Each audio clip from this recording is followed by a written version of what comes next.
Welcome everyone to the Law, Buildings and Codes Committee.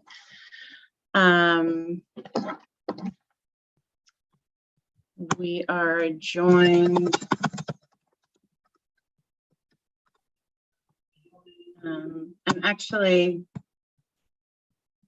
I apologize, I don't have my my committee up. So I do not know, I don't yet have all of our committees memorized. So Danielle, if you could help me by noting who's committee members and who is not, I would appreciate it. Clark, Keegan, and Romero are your committee members present in addition to yourself. I see Anani has joined us. He's also a committee member. Him I actually knew.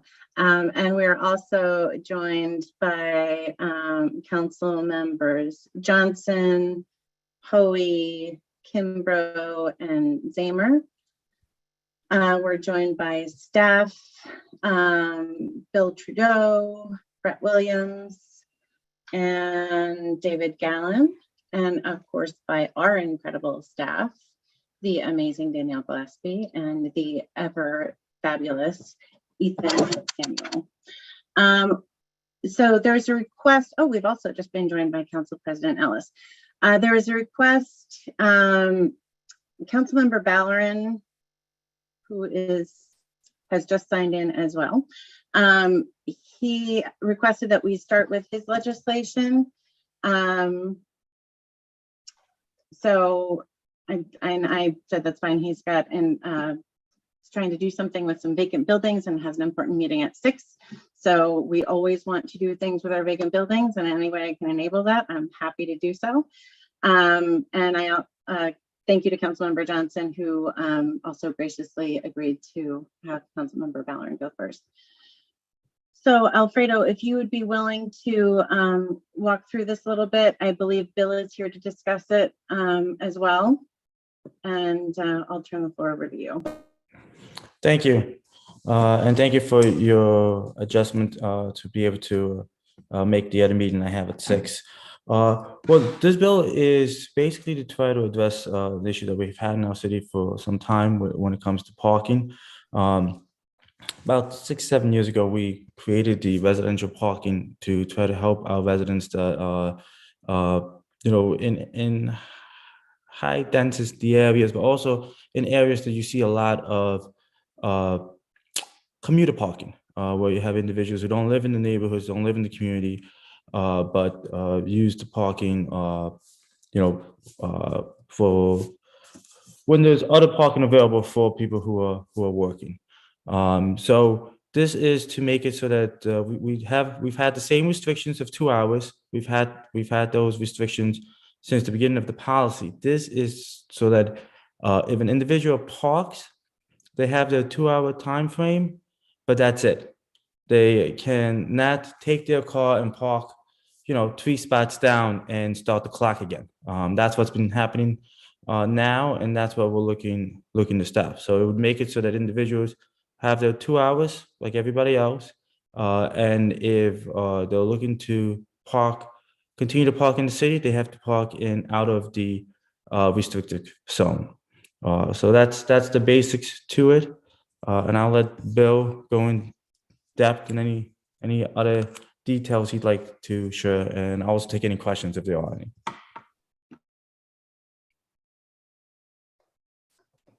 Thank you. I don't have a lot of information on this one. I certainly, what the council member just presented is factual. Comes down to really enforcement and usage of the spaces. I think this was put forward in conjunction with the parking authority for the resident permit system. My end of it would be if we have to replace all the signs and implementation.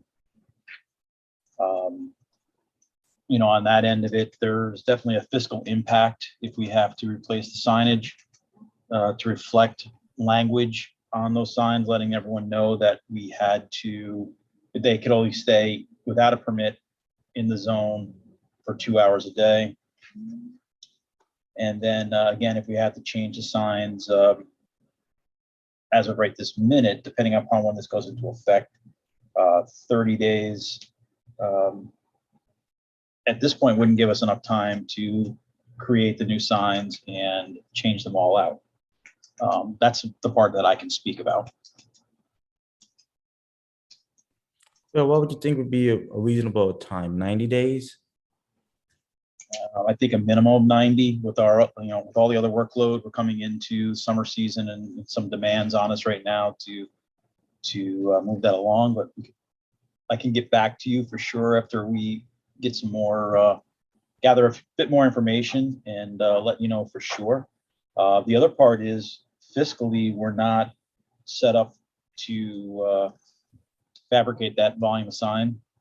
I don't have that material in-house, and I don't believe we've worked up the language with legal on what that needs to say on the sign.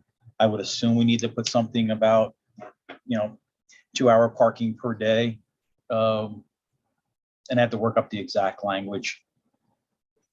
Right now, the signs read 2-hour metered parking, 8 to 6, Monday through Friday, resident permit exempt, with the appropriate permit color on the sign.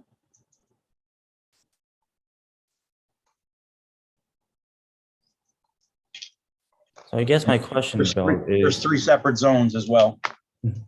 I guess my question is how much really need to be changed in the sign if we're saying 2-hour parking, and we're changing it so that, Okay. what do we have to specifically put on there to make it very clear that 2-hour parking within the zone, not just within that one spot? Understood. The question I have is, do we need to make a change to the signs to let the motorists know that they need to move that it's only good for 2 hours per day, or is it just, how are we going to get that information out to the public?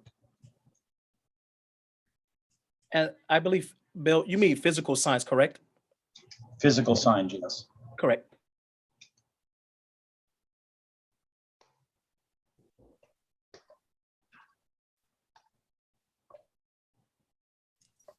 Do you want me to? Can weigh in I here? say something? I mean, we don't Well, have I'll say this. inform the public. The signs just change and people look at the signs, they read the signs and they know, okay, the law's changed. I mean, you can't send signs to people who don't live in the city. I mean, to all, you know what I mean? I think the more appropriate question is how soon the signs could be up. Because I think, Bill, you're trying to reflect the purpose of the law saying in 30 days, it can't happen.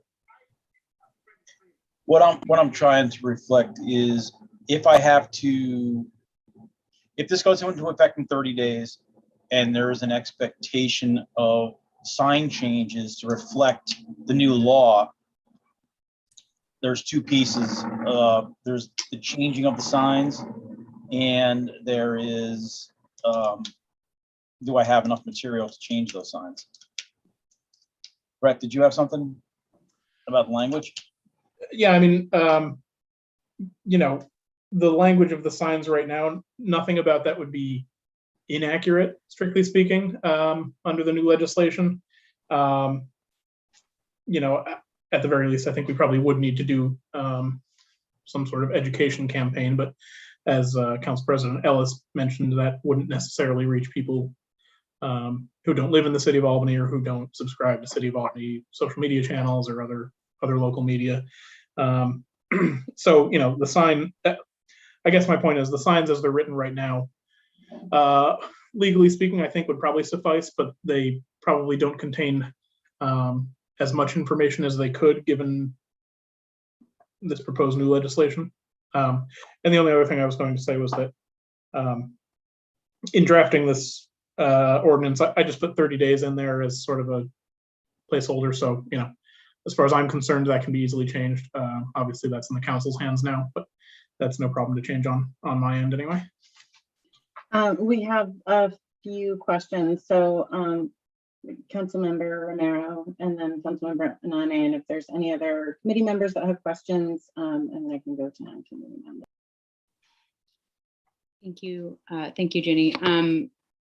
Just my 2 cents on this. I think it's important that if we were to be changing this, that people are afforded the opportunity to understand when they're going to incur fines.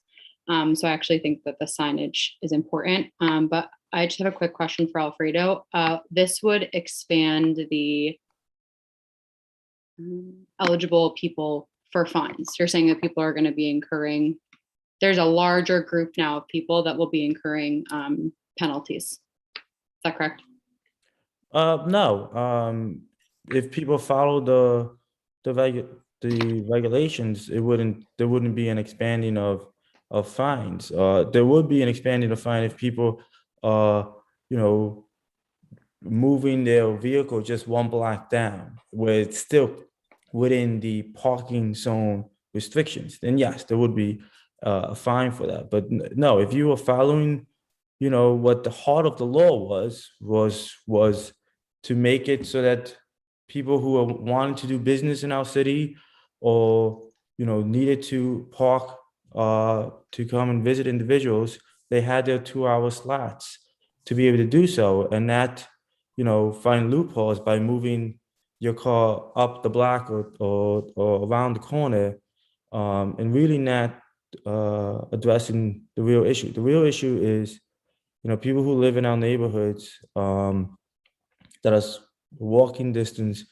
to many large employment hubs, have found it difficult to find parking. They found it difficult to be able to go get milk in the middle of the day because they're afraid they're going to lose their parking spot. So this legislation that was put in years ago was to try to ease those burdens on our residents. So I do agree we need to make sure we get the word out and we refer with people with the changing of the law, and that we make it very clear what the new expectations are. But I also think that we want to be fair with our residents who are finding that people are finding loopholes in this law, and this is to help close some of those loopholes. I'm also open to have this go into effect 90 days, even 120 days, if that gives us the time to be able to get the signs that we need, plus do an educational campaign in those areas, just to make sure people are aware of what changes are being made. Thank you for that clarification. I think though, the way you explained it, and at least my interpretation of it, is that it would expand the number of people that would be more susceptible to fines. And this is great because this is a public meeting that I'm able to just express one of my core rules as a politician, is that I'm not going to vote to approve anything that would have anyone incur any additional punitive penalty. That's just a policy of mine. So I will be voting no on this, but I think it's going to pass out of committee either way.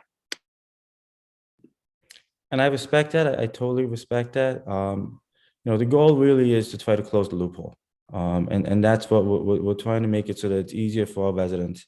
But I totally respect your position. Councilmember Hernandez. Yeah, thank you, Chair. So my first question is for Mr. Trudeau. Is this the first time you're hearing or seeing this legislation?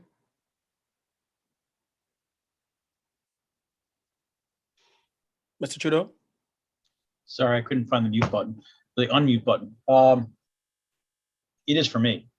Yes. Today's the first time you saw it? Not Okay. today, no. When I got the invite for the meeting. Okay, gotcha. The second question is, how many signs will we have to change, like roughly? That's what I need to get a firm handle on, is the exact number. Okay, But we're talking hundreds. hundreds? Okay. How many staffers do you have that deal with sign changes? I have one that makes our signs and 4 to install our signs. Gotcha. So, all right, thank you. So essentially this legislation is, there are individuals that have found loopholes in the past where they were moving their cars around, taking up spaces after every 2 hours. Well, I do support this, and I think Councilmember is right as it relates to the educational piece. But I also think about the residents in those communities who are missing out on parking spaces, particularly when you have people who don't live in the city coming and taking up spots that belong to the residents. I have some concerns about that.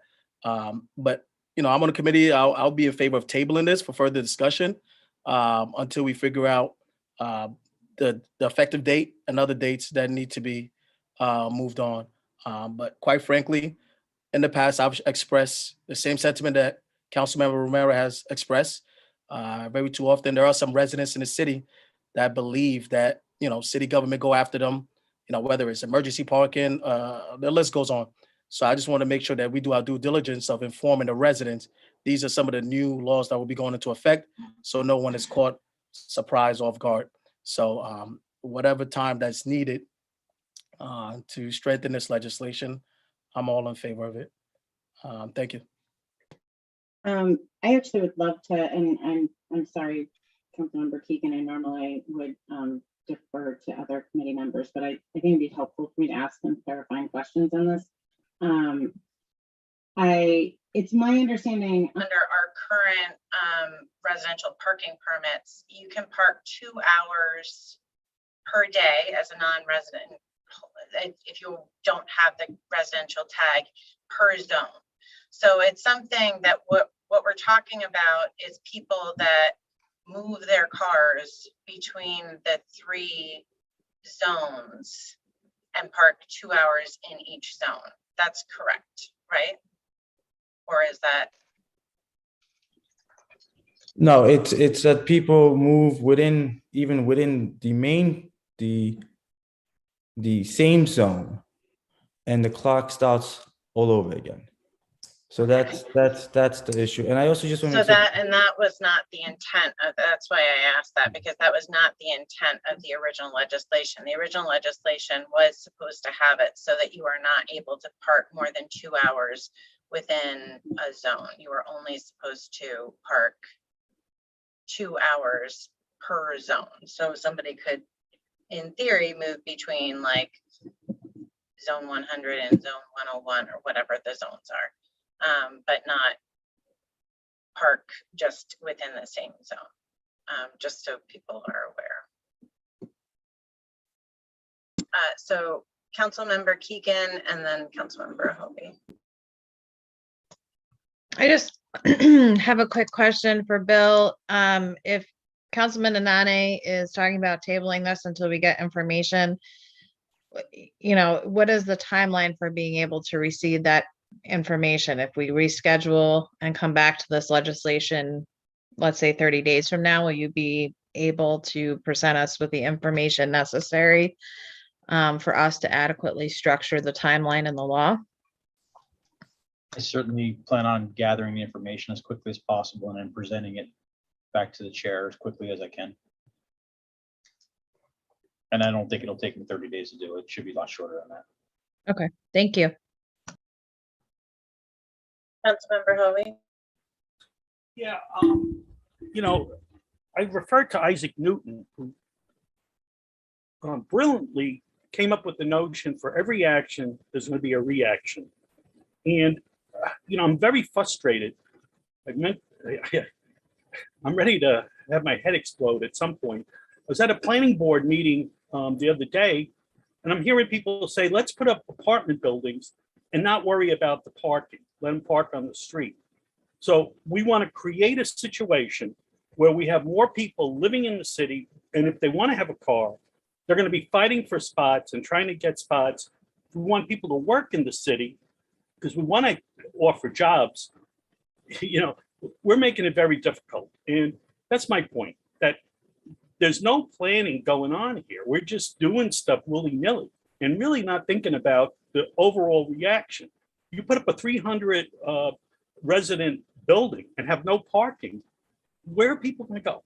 And that's all I got to say. Thank you. Thank you, Councilmember Hoey. Are there any other? Go ahead, Alfredo. I just want to make 2 points. Thank you. One, this is to actually address concerns from residents. Just want to make that very clear. This is coming from residents and local businesses about this concern. So I just want to make that very clear. This is to protect our residents and those who've lived who are living with this today. As many of you know, I waited quite some time from the day one. I wanted to expand residential parking to part of my ward, and I waited 3 years to get that done. So I'm okay with waiting a few extra weeks to get whatever clarification members need and to get us to a better place on this piece of legislation. So I don't have a problem with not having a vote on this today, but I do want to make sure that we make it clear. This is to make it so that residents have easier time parking in our city. I mean, and so that it's easier for them to live in our city. Thank you. Mr. Williams? Thank you. Yeah, just because there's been a little confusion, I just wanted to present an alternative way of thinking about this, I guess. The way the law is written and the way the law is being enforced right now, contrary to what we've established was the intent of the original law, is like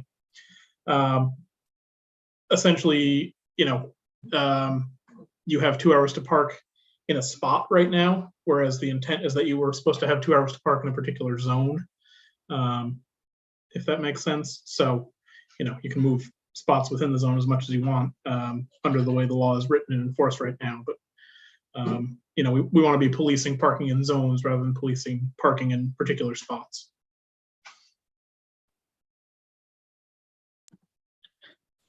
Excellent. And so it seems like this is something that we are interested in tabling. It's also, I might shoot a note to Matt Peter at Parking and see how much this actually happens, because that was one of my questions where, like, is this actually an issue? Because realistically, if somebody's doing this, that means that they have to leave work every 2 hours to move their car, which I'm sure there are some jobs that can do that, but I don't know of any. Councilmember Keith. I just wanted to know that this is something that Matt Peter has asked for, because it is impossible to enforce otherwise, the current legislation. And they are having significant issues with people who are, parked, let's say, on the corner of, I don't know, First Street. And then they go around the corner and they park, 3 or 4 spots away. And that's really the issue. And all of those folks that live down there are paying for permits.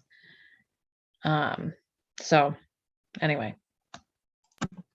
I'll just Thank note as you. well quickly that this legislation was introduced at the behest of the Albany Parking Authority and developed in concert and in consultation with them. I mean, if you look at the supporting memorandum in the from line, it has my name, but it also has Seville Barber, who's the general counsel to APA. So they're certainly aware of and behind this legislation.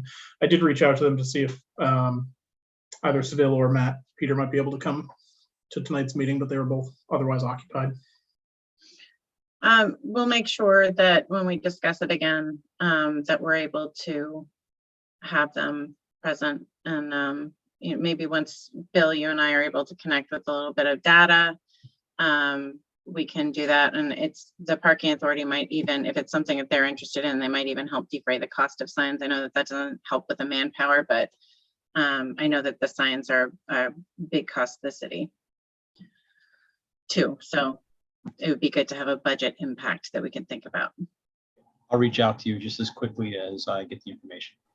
Thank you. And we also fully understand the enormity of the work that you have. And I know that we respect the length of time, however long it takes. We know how hard you work. So thank you whenever you can get it to us.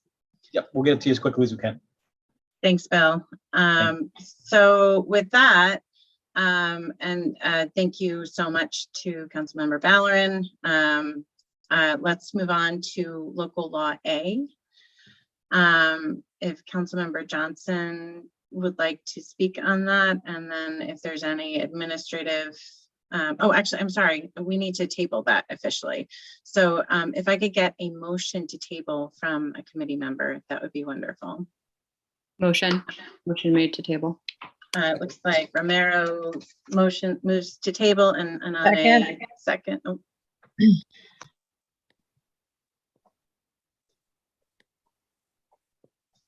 All right, the motion is, oh, all in favor? Might as well vote on it.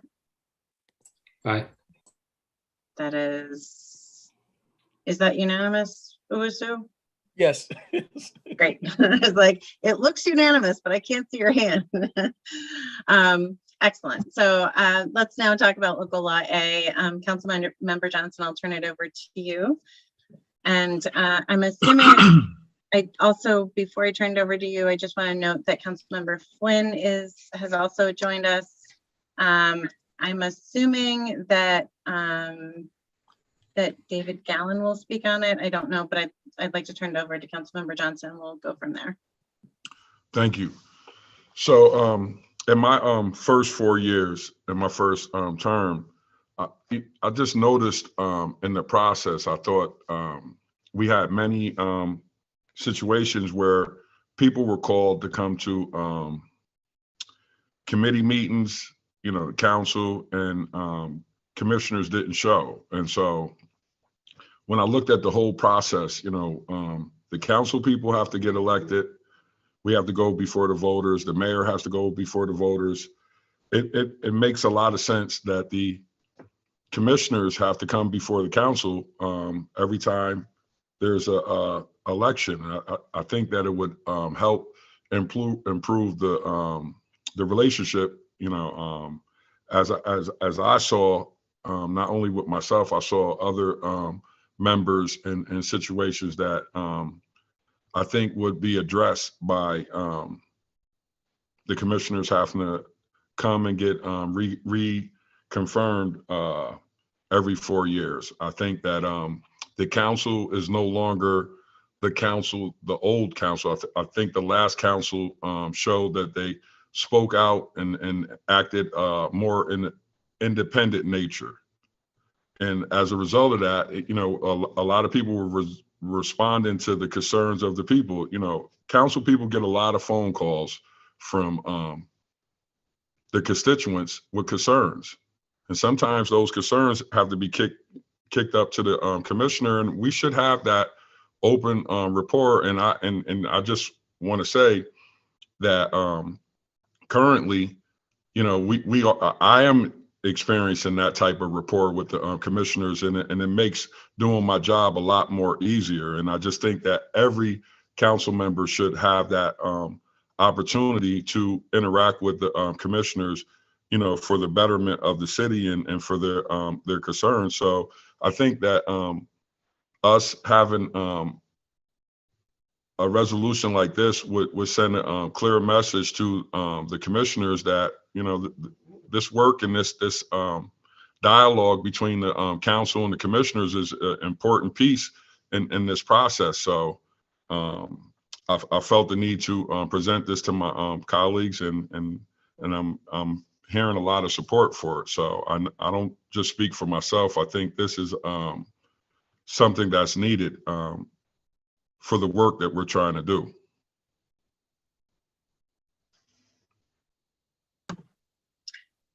Thank you so much for that. I just want to note that Councilmember Adams has also joined us. Mr. Gallen, would you like to speak on this? Sure. Thank you, Chairwoman. I'd actually like to start by reading a note from the mayor that she sent to the members of the law committee earlier today regarding local law A. And I'll start with that and then can take questions. Dear members of the law committee, I've spoken to a number of council members about my objections to local law A, and I want to ensure that the record reflects why I oppose this legislation. I believe local law A drives an unnecessary wedge between our workforce and the council and erodes the accountability that our residents expect from their mayor.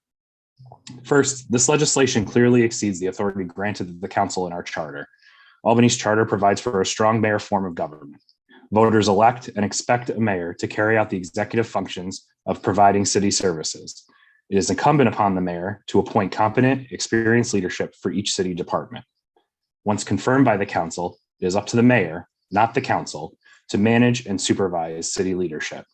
These individuals serve at the pleasure of the mayor, and our residents can and should hold the mayor accountable for the actions of city leadership.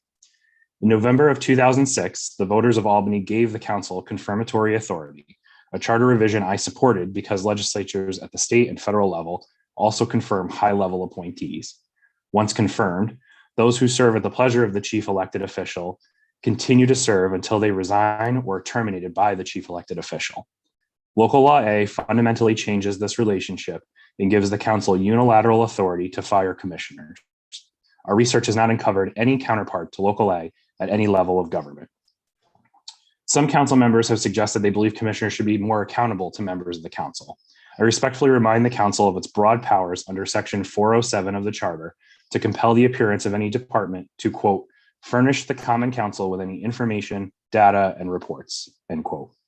Moreover, council members have direct access to our chiefs of police and fire, as well as all of our commissioners.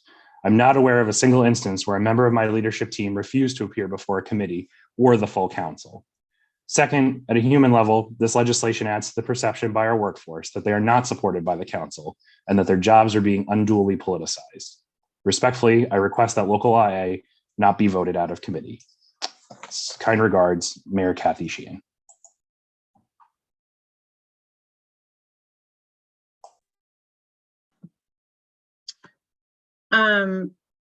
At this, if there's no one else from the administrative side, I'll take questions from committee members and then from council members.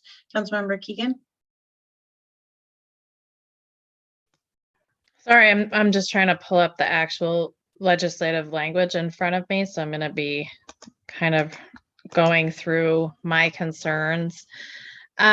So I believe in section I, the language purpose in here was to essentially, right now under our charter, commissioners and the city department heads are at will. And I believe that section I was intended to essentially provide those folks with a very specific 4-year appointment term. And there are concerns that they're really, I mean, I guess my question is, are they still at will during the course of that 4-year time span? If they're not at will, what is the fail-safe for and process for being able to discharge somebody who is not doing their job during that 4-year time period? I also have concerns about the timeliness in which all of this is done. So if they're coming up for reappointment following the effective date of a new term, it essentially implies that we're all going to have to meet and do all of this by the first of the year following each local city cycle, which I think is not a timeline that is going to work either for the administration or for the council body, and puts in some concerns as to how continuity of operations would look like. And then I think in section 3 or I have some concerns around the fact that we say that at no time can somebody work as an acting, interim, or officer in charge. I mean, what happens if somebody resigns, if somebody quits, if the mayor chooses not to reappoint somebody? There has to be somebody running those city entities in the interim. And so to eliminate any opportunity for there to be somebody placed in charge of an agency while we are trying to recruit and backfill an open commissioner position is also a concern in the way that the legislation is currently structured. So I guess for me, there is some work that would need to be done on this before I'd be comfortable passing it out of committee. Thank you, Councilmember Keegan. I don't know if you want to respond at all, Councilmember Johnson, or I can move on to the next one if not. I would be Well, open.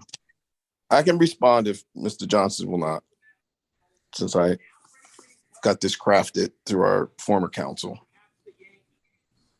Mr. Johnson, are you going to respond, or I can respond to it? Well, I'll respond if needed after your response. How about that? Okay. First, you're an at-will employee unless you are in a union, and none of our commissioners are in a union.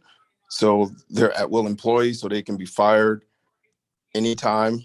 That's anybody in the state of New York who's not in a union is an at-will employee. That's state law. That's the first.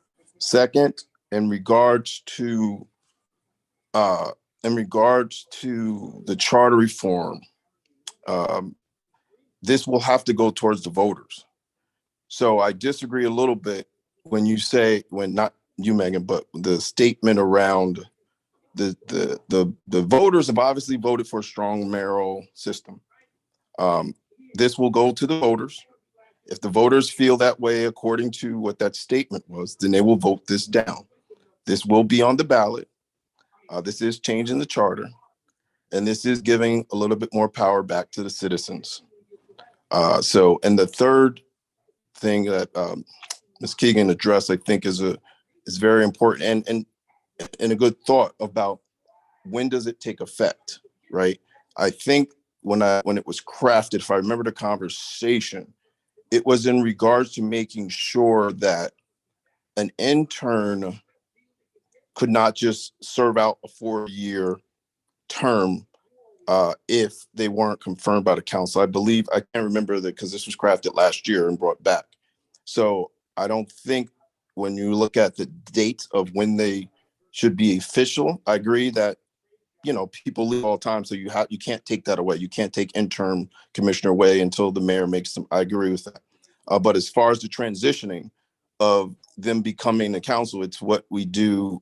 I mean, if a new commissioner comes in, so we can look at that date, like, you know, people take office January 1st, the mayor can appoint, but they're still an intern technically until the council approves it.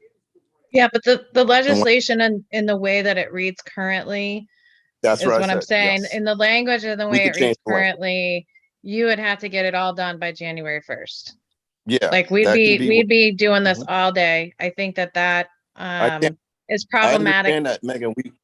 The council has already confirmed people, and I don't know I forgot how that process is, but they've already confirmed people. So this is not like something that the council can't do. They've already done it already before Kathy came in, they had to appoint her commissioners.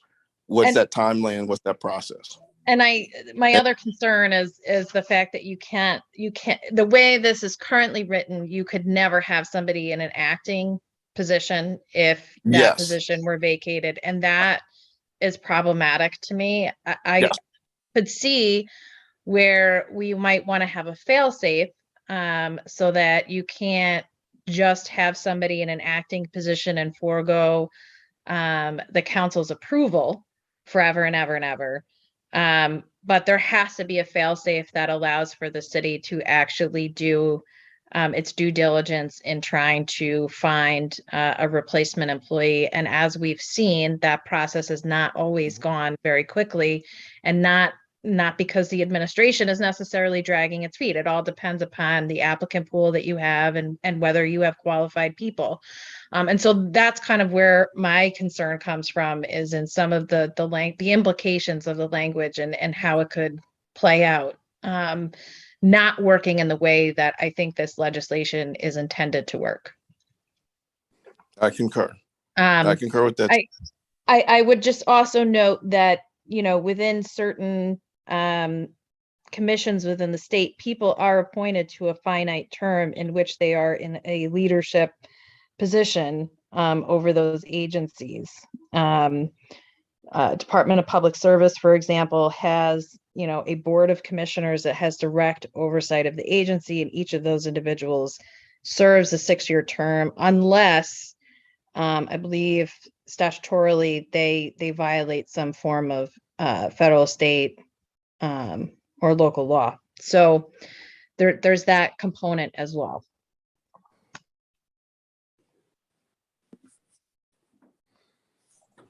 Councilmember Johnson, did you want to add anything in? No, they pretty much covered it all. And Mr. Williams, did you want to comment on this specifically, or should I come? I have a few different comments. I was going to comment on, I guess, the specific exchange that just happened, but I can do that together with my other comments later if you prefer. Okay, that sounds great. If it makes sense to do it before, I mean, you're kind of on the. I'm open to you saying, I think Sure. Councilmember Clark and Romero might value what you have to say too before they have their. Okay, yeah, I guess I'll just do my whole spiel for now unless anything else pops up. I guess item number one is, I've been, David sort of alluded to this, but I've been heavily involved with the council for over 2 years now, and I've attended, I think, all but 2 or 3 full council meetings and probably a similar number of caucuses. And I honestly cannot think of a single instance where the council actually requested that a department head or commissioner appear, and that person didn't show up. I'd be happy to be corrected on that fact, but I genuinely can't remember such an instance. So you might be correct in the time that you were here, but you weren't here the whole 4 years, and we have had it. And what we weren't trying to do is get into like a finger pointing and a name calling.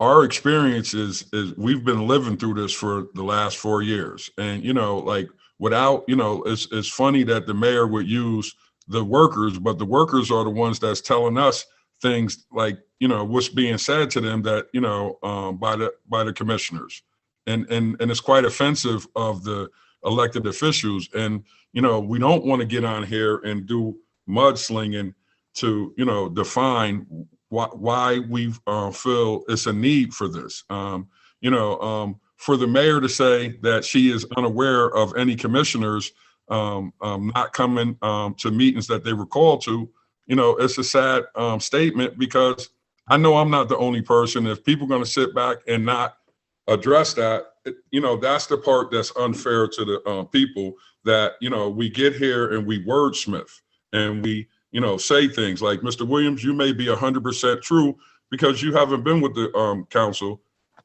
as long as I have. So when I speak, I could have came here and named names, but that's not this isn't a personal piece of,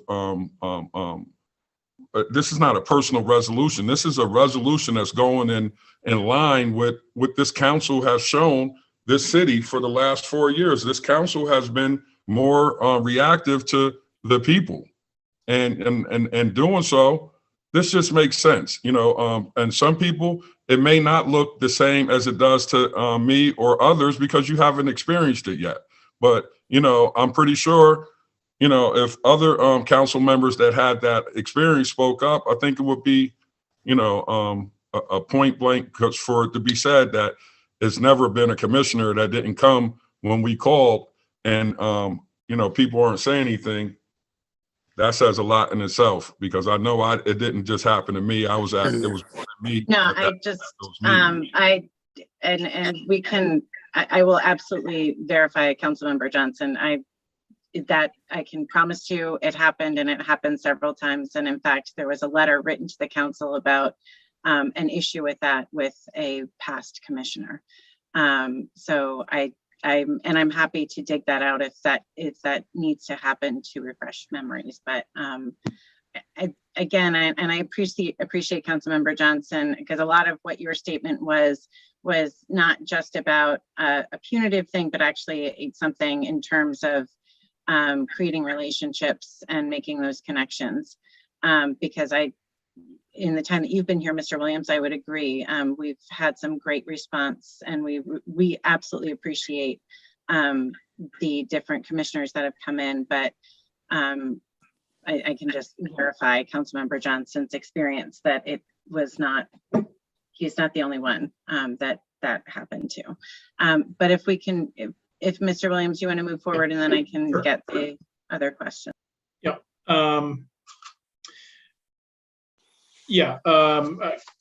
Councilmember Keegan already spoke mostly to the points I was going to make on subparagraph 3 regarding acting or interim or officer in charge capacities. As she said, this applies just flatly across the board to everybody, to every department, to every aspect of city government. So, you know, in effect,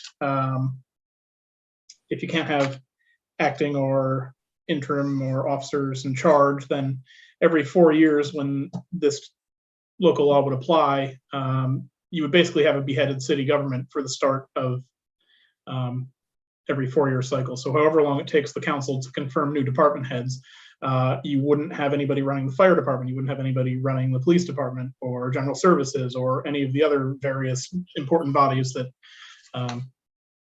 comprise city government. So, you know, I'm getting the sense that the intent may have been different from that, at least from Council President Ellis's comments, but, you know, reading the language here as it's written, that's the reality, which I think is probably something that would be best to avoid. And then, yeah, as part of the timeline goes, again, I haven't been around since before the current mayor was in office, but you know, the way this reads, the new council would have to confirm all of the appointments. So, you know, the new council is usually sworn in on January 1st or 2nd, if it's a Sunday. And then the council has its first organizational meeting that first Monday of January. And usually at the organizational meeting, things aren't up and running to such a degree that the council would be able to actually act on any of these appointments. These appointments usually go to committee. So, you know, you're looking at another few weeks before the committees are set up, generally speaking. So, you know, we're looking at a few weeks to potentially a month or two before any of these departments have confirmed department heads under this legislation, the way it's written. And then the last point I wanted to make, there's at least one way this legislation would probably, well, no, I'll hold that thought for now. I want to do a little more looking into it. But I guess those are my comments for the moment. Thank you, Mr. Williams. Mr. Clark, Councilmember Clark. Thank you. My question was in terms of the drafting of this and looking at legislative support. I was wondering if we looked at any other cities that have similar requirements. I think it's been mentioned more than once, the competitive environment, and I wouldn't want to put the city in a position where you know, we were missing out on a qualified commissioner because we had this extra step that may not be in place with other municipalities. So can I respond to that? Absolutely. So we automatically taken a negative thought process, like, you know, for, you know, most of the commissioners, this would be a formality. It would be a chance for them to come again and hear, you know, the wonderful job that they're doing and so on and so forth, you know. But we have had issues that, you know, that make us feel that we need to have this conversation. So, you know, the fact that there's a need for this conversation to be held, we shouldn't look at it as like, you know, people are out henchmen against commissioners. That's not what what we're looking at as, you know, there has to be a healthy relationship, and it was a lack of respect shown, you know, for some time, and you know, so, and we're here, and so, you know, it's a good thing that you don't know about that you haven't had that experience, because that means that things are getting better. And so, but the hope and the wish for here is that we don't have to have the instances that we had previously. And one of the ways that you put something in place, and as far as Section 3, you know, I have no problem putting in a 30-day window so that we aren't without an acting head. So that wouldn't be unreasonable to add that in there, or, you know, to take the wording out that would prevent such the case. So I just don't want us to, like, this isn't inspired by, you know, wanting to, this is not personal. It's like what we're trying to do is just make sure that when the council calls, it's respected, because we don't just call people, you know, for nothing. And so that's the spirit of it. It isn't to, you know, put the city in a situation where we're going to be looking for 6 commissioners, because, you know, we haven't had that experience with every commissioner. And I want to make that point blank period clear. As some people that, you know, wouldn't, this process would just be another meeting for them.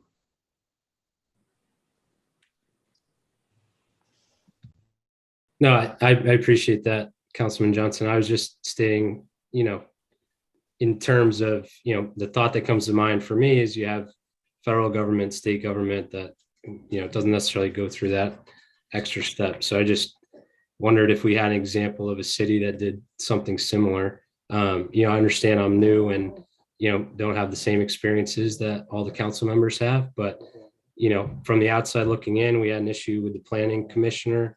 And I think the council did quite a bit to push back on that and make it public. And, you know, I guess my thought is, if we have a bad apple, we use our ability as legislators and public officials to get it out there. And that's just my thought. It seemed to be effective, even if it took longer than what some council members would have liked. But I don't know. I just wouldn't want to wait to the confirmation process to let it be known that there's a problem. And, you know, if there's another way to hold them accountable, it's just my thought. I just want to note that Councilmember Robinson has joined us as well. And I don't know if I said Councilmember Flynn before. I added you to my list, but just in case, I'm saying it again. And I would just note, regardless of this legislation, I think that we would always hold issue commissioners. That process that we had that you noted, Hyde, that's something that I was definitely very involved in, and I can promise you that that would not stop for, I think, any of us. So Councilmember Romero. Thank you, Chair. I am also, similar to Councilmember Clark, new to the council. And so I don't have this potential negative backstory, but I've only had wonderful experiences with department heads and chiefs. And I still support this this piece of legislation. And that is because I think increased oversight is only positive. The point of the council is a checks and balances component. And I truly believe that. Councilmember Johnson brought something up that I think should be emphasized more. And it's that this isn't our way to, like, you know, clean sweep everyone out, or to, you know, run people out of the city. It's our way of saying, we are the legislative body. We say, if when commissioners come in, we reconfirm them every 4 years. It's, and most of them, as he said too, and as many council members here know, it's not like the majority of them are negative. And even the negative experiences that people may have, I don't even think might rise to the level of an immediate termination per se. I think that this piece of legislation would keep things fresh, keep things continually responsible and I guess responsive to the council. And it's not a way to put a burden on anyone. I think it's extremely positive, and it's only a step in the right direction for the council to exercise its oversight authority. I will be voting yes, and I would be encouraging other people to vote yes as well. And the fact that it goes up to a charter amendment and a vote to the people is so great. And if anything, I like the fact that we would be giving the public the opportunity to decide on this. So we can vote it out, and it still might not go forward.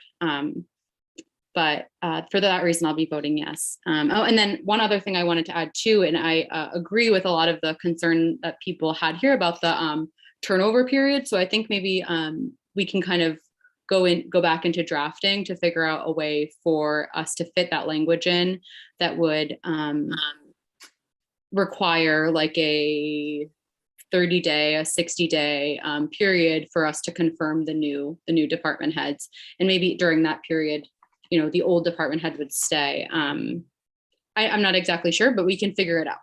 The spirit of this is positive. So for that reason, I'd be voting yes. So I'll call on Councilmember Anane, and then I'll call on Mr. Gallen before I get into the non-committee members. I just, before I call on you, Councilmember Anane, Council President Ellis, if you're doing a general statement, I'll call on you afterwards, but I know that you were involved in this legislation. I can wait after. Okay, However you want. I want to make sure that if there's something that's up for discussion, that Nope. it seems like that you and DJ are kind of tag teaming this, so feel free to Nope. continue doing that. I can wait. Thank Councilmember Anane. First off, thank you. And I want to thank the sponsors for introducing this legislation. It has been long overdue. Many council members, previous and current, have always expressed the need for more oversight when it comes to commissioners. And I'm glad that someone finally put pen to paper. This is one of those things that just get whispered around the city government and, you know, different fashions. And I'm glad that it's being introduced. Again, we are the legislative body for the city. Very too often, there's been many instances where commissioners have been called to a meeting and it will take 4 months. I could guarantee when this legislation go in effect, it won't take 4 months. So I just want to say that, you know, there's some people that say, well, you know, and, you know, Councilmember Johnson said it, we should look at this as a positive because there are some commissioners who are doing a great job and they would love to come in front of us for reconfirmation. They would love to say, yes, after 4 years, I came back, I did a great job, here's my grade. And that's why, you know, as a council member, every 4 years, I look forward to taking the work that I've done in front of the people and say, hey, this is what I've done. And I think that many commissioners who have been doing right by the city, doing right by the people, doing right by the council members are going to be licking their chops to come in front of us again, to tell us all the great things that they have done and why we should confirm them. So I support that.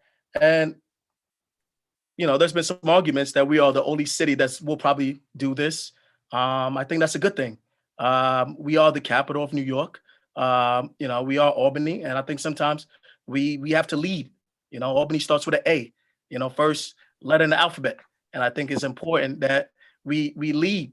And when it comes to these things, I feel like we're the first city to pass good cause eviction. We were the first city that have this oversight, or CPRB independent oversight. And we're going to be the first city to have advice and consent when it comes to commissioners being confirmed. The council has changed and the city of Albany has changed.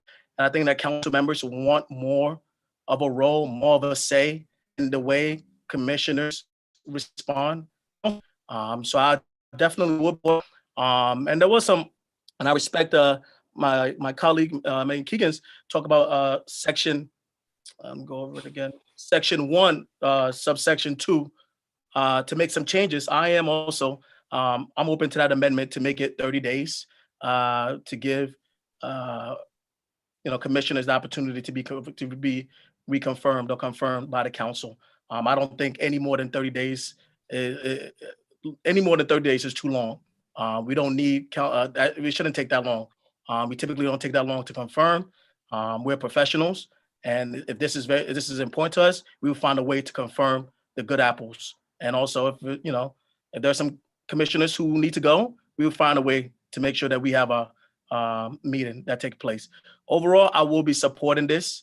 I think that, somebody said that we shouldn't just wait 4 years for reconfirming commissioners. And you are right. I think we could do both. I think we can we can advocate to get rid of the commissioners tomorrow if we want, but also have that in mind that in 4 years, they also have to come in front of us so we can walk and chew gum at the same time. So I don't want this to be, just because we have this legislation going into effect, that if a commissioner's not doing right by council members, we have to wait another 4 years to share our piece. I disagree with that. But again, city has changed and the council members are changing and they want more oversight, they want more responsibility, they want more work. Local government matters. And, the residents are relying more on local government than any other legislative body. They look at us as the face of government. When COVID came, they were relying on council members for everything. So I strongly support this, and I'll probably be making a motion to move it out of committee. Thank you. Mr. Gallen?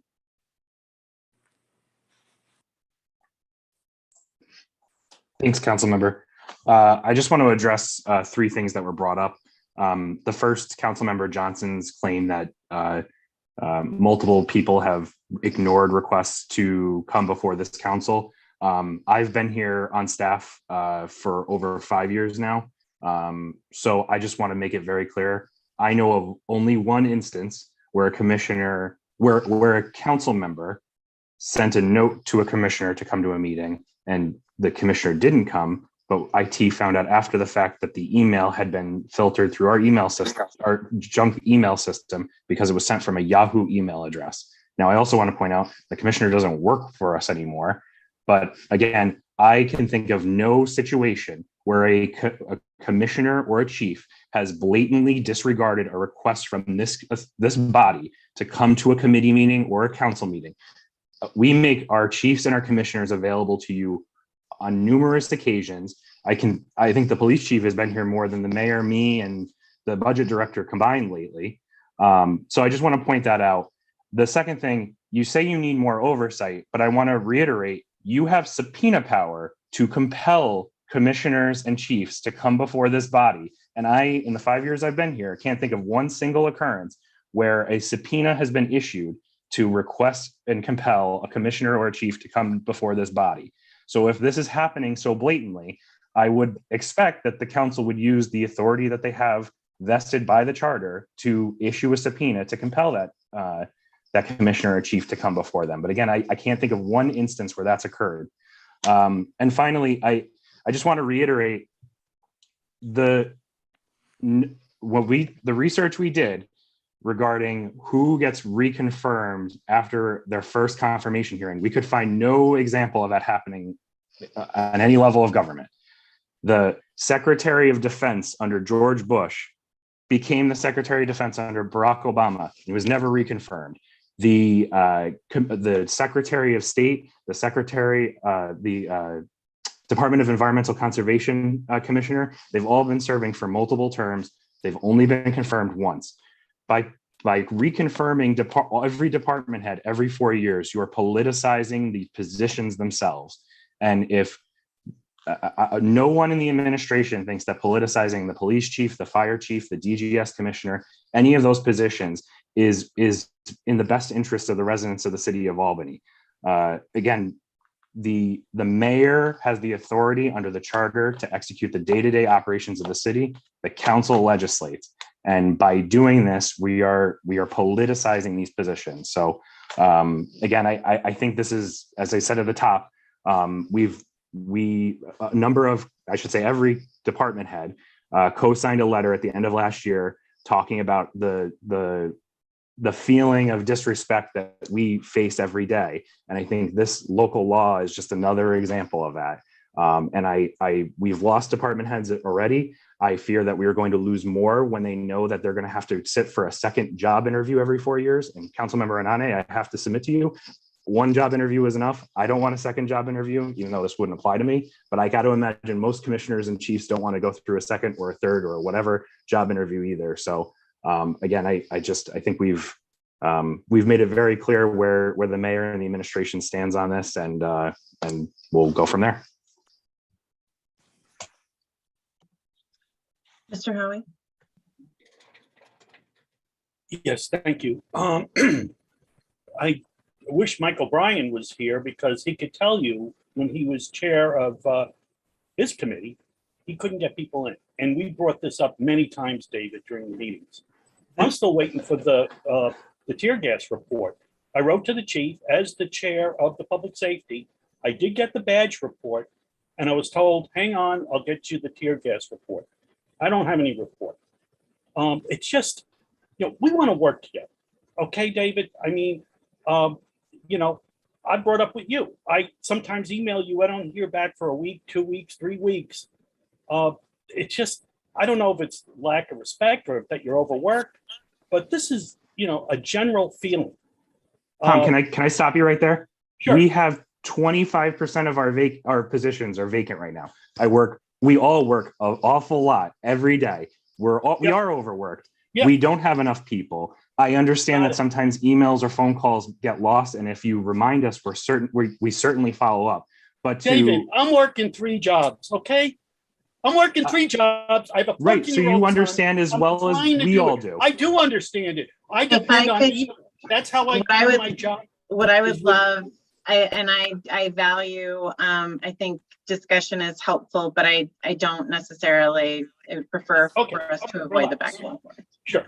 Let's, again, and I disagree with Councilman Anani. I think it should be a 90-day. And maybe it's not a reaffirmment, but it's that you come in front of the council, talk to the members, so we can talk to the commissioners and say, these are the problems in our wards. Okay, I have a problem in my ward with garbage pickups. I take more phone calls, more emails about they missed my garbage can or they did that. And, I keep putting calls in, and at a certain point, they're tired of hearing from me. And yes, you're right, they're short workers and stuff. But, if we don't have the back and forth communication, and, I do raise my voice, David, and it's not in anger, it's out of frustrations, but, I want to work with you. I want to work with the mayor. I'd like to see the mayor come to us a little bit more. I mean, when the budget came out, we weren't invited, or it was kind of screwy. We're not here anti-mayor. We're here part of the team. That's how I feel. I'm part of your team. We're part of Albany. We want to make Albany the best city around. And maybe this legislation needs more work. And I don't have any problem with making it a 90-day or changing things around a little bit. But we want to have that communication that if we ask somebody to come or we need information, that we get it. I mean, it's very simple. So, this is a big city. It's over, close to 100,000. We are actually over 100,000, but we had a president that stopped the census. But, I understand it. We're trying to deal with all the stuff that we're doing. But as a council, we are directly responsible to people in our wards. And it's, I'm going around now because I'm a committeeman trying to get people on the ballot, and I'm having people close the door in my face, telling me they're not going to sign it till I get their road fixed. I get 4 or 5 roads a year, and we dump so much salt down on my roads, they're all falling apart. So we got real problems. I'd love to talk to the commissioner about it. Is there any way we can cut back on the amount of salt that we're using so we can make these roads that we put down last a few more years? There's a lot of problems. The whole thing with the tear gas. I got people calling me up. When are you going to get that report? When are you going to talk about it? With the badges being covered, I didn't have that report. And finally, he did respond right away when I sent it. But we shouldn't have to beg for things. If this is the information as a council, we report to the people that we need. And David, thank you for listening to me. I don't mean to come off rough and stuff like that, but I'll be the first one to go out and get you a beer and talk to you one-on-one. So thank you. I appreciate it. I think you'll us all beers, Tom. I thought my was called. Sorry. No. Actually, you're going to be way last because you've already asked a round of questions. But Councilmember Keegan is a committee member, so I'm going to call her next, and then Councilmember Kimbrough, Council President Ellis, and then Councilmember Robinson. So I just, what I'm hearing from a lot of you is, concerns over a lack of response from departments or department heads not coming into meetings as they've been requested. And I guess my concern is that this legislation doesn't actually address that particular issue. Councilmember Keegan, I apologize. If you want to finish up, you actually did have a round of questions, so you should be after the other people that have not yet asked questions. That's it. And that's on me. I apologize for that. Councilmember Kimbrough? Yes. Just two things. A statement on, we're looking for a comparable situation where this has been done before. With all due respect to our folks in higher levels of government, at this level, we're closest to the folks, most accountable, most directly in contact with them. So absolutely, we should absolutely positively be functioning under a different set of rules because there's more accountability at this level. That's one thing. And as far as Section 3, where we talk about no one stepping in without being confirmed, why don't we add some language that would allow for a previously confirmed person to continue? So, I mean, they would have already gone through the confirmation process. So it would allow them to step into that acting role for the 30 or 60 or however many days we set it at. That's all I had. And I'm okay with that. I'm okay with that. I hate to jump the line, Councilmember Farrell, but can I just make one point with regard to that? Yep. I mean, that may allay the situation with regard to acting department heads or commissioners, but again, this says, notwithstanding any provisions of state law, no person shall act in an acting or interim officer in charge capacity of any department. So, you know, I guess, you know, maybe thinking about the budget office, for example, maybe that's not a department, it's an office, but I think we may want to take out that no person language because it just seems like it could cause confusion, perhaps. That's my only comment there. Thank you. Council President Ellis? Thanks. You know what I was going to say. I think most council members, a couple council members hit on it. Mr. Nan hit on it when he mentioned it's time to lead. It's time to let the citizens decide what type of government they want to be governed under. Once again, I'll refer back to the administration's letter stating that the citizens of Albany operate under a strong mayoral charter. That's what they want. Well, this is the way to put it to the test. And I don't want council members also, I don't want council members to get caught up in this, oh, it's about this issue, it's about this issue. No, it's not. It's about allowing the citizens of Albany to choose whether they would like their elected representatives to every 4 years consent and confirm an appointment of a commissioner. If we cannot find someone who does not want to work for the city because they have to go through a job, not an interview, a job assessment, then I don't want them working for our city. You can leave tomorrow. The council represents the people, and this is a direct reflection of the people having another voice over how the department heads are run, how they run the city, and the checks and balances. That's all this is. And Mr. Clark, you had stated, you know, about it being new, it never happened before. This is where you start leading. This is where other local city council members will, maybe legislators, will like, you know what? Maybe we should do that as well. That's what leading is. And I'm pretty sure if you talk to your predecessor, he would have supported this last year as well, if we gotten in front of him. So this is not about individual behaviors. This is about do the citizens of Albany would like to see a change in the city charter that gives their electeds more oversight over the government. That's all this is about. And I think every council member, if you were in a legislator, how can you say no to your citizens? You're putting it to them for a vote. That's it. Let the citizens decide.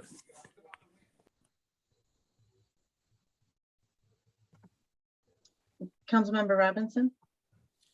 Thank you, Madam Chair. Just a quick question, when we talk about reappointing commissioners, I'm thinking about job performance and metrics. What type of things are we going to be evaluating whether or not we reappoint a commissioner to their position?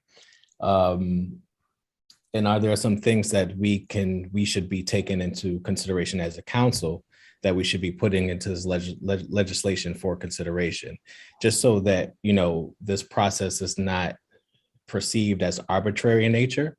So are we going to be taking into consideration maybe hiring practices of a said commissioner, or issues with performance, issues with how they respond back to the council, disciplinary actions? What type of things are we going to be taking into consideration? Because if we're going to have a new term, there can be new terms of council members who may not have had the previous experiences of past council members. So what type of job performance metrics? I think we should consider job performance metrics when we think about this particular legislation as well. Well, I'd like to answer that.